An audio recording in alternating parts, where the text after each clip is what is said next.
Few months ago, one of my friends called me and asked whether I wanted to take a computer that he found in his storage and was about 20 years old.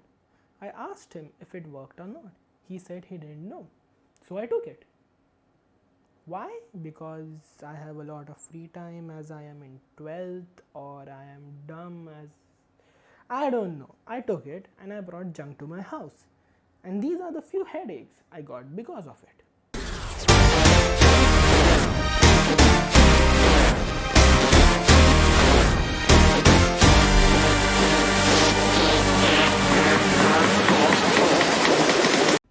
The disassembly was fairly easy. I had removed the screws from the back of the side panel and removed the side panel. I had already taken out the screws from the motherboard and the back of the power supply, and I removed both of them. This had been in storage for a very long time. It was very dusty, but this is a very old system. Then I got to disassemble the motherboard. I had never seen this kind of a cooler before, so instead of googling a manual about this cooler, I decided to put my screwdriver through this. Eventually, I was able to get the four clips off and get the cooler bracket out of the heatsink. Then I got the heatsink off the motherboard, on which I saw the 20-year-old thermal paste, which was not even a paste anymore, it had become thermal dust. Then I removed the RAM. These RAM are each of 256 megabytes, 512 megabytes in total, at 333 megahertz. I have not seen even a single gigabyte pen drive in like 5 years. I then cleaned off the thermal dust of the heatsink and the CPU. As soon as I removed the CPU, I noticed it was an Intel Pentium 4 with one core and one thread at 2 GHz with 512 megabytes of level 2 cache. And it is from 2001 and has a PGA socket, that is a pin grid array. The case was a solid metal box with very little ventilation, and even after removing all the parts from it, it was unusually heavy, so I decided to weigh it. And I was shocked because it weighed 6.9 kilos. Nice. I went on Amazon to get some thermal paste at the cheapest price because मैं कंजूस है, क्या कर लेगा. As soon as I got the thermal paste, I was ready to assemble the motherboard. I aligned the CPU the correct way, dropped it in the socket, and closed the lever. I applied a small drop of thermal paste and put the heatsink on it and wiggled it a little so that the thermal paste would spread. I put the fan cable through the bracket and I aligned all the four clips so that when I would push them, they would get right into position. Then it was time to put the RAM in. I took the RAM sticks, cleaned them a little bit, and aligned the notch and pushed the RAM sticks from both the sides until I heard a click. I repeated the same step with the second RAM stick, and we were ready to boot it. Then I got the power supply, which we can here call a fire hazard because it's 20 years old.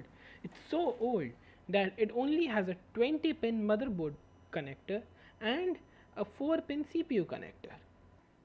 And that was the moment when I noticed something weird. It does not have a HDMI port. So I went on Amazon and bought a VGA to HDMI adapter, or so I thought. It was actually an HDMI to VGA adapter, so it does not work the other way around, but I was too dumb to know that. I plugged in the adapter into my monitor and plugged the VGA cable into the adapter and the motherboard. But when I tried to boot the computer, it didn't give me any picture. So I checked the cable because that's the first thing you should check. I checked the cable and I noticed that it's directional.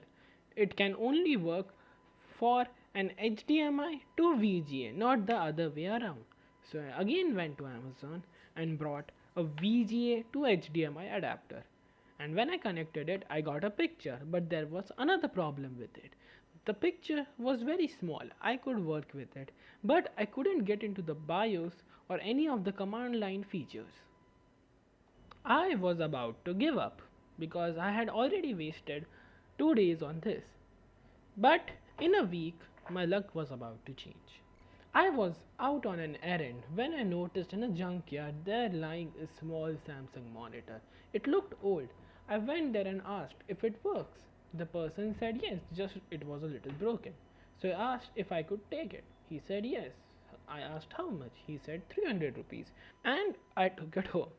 As soon as I hooked up the monitor, I got a picture.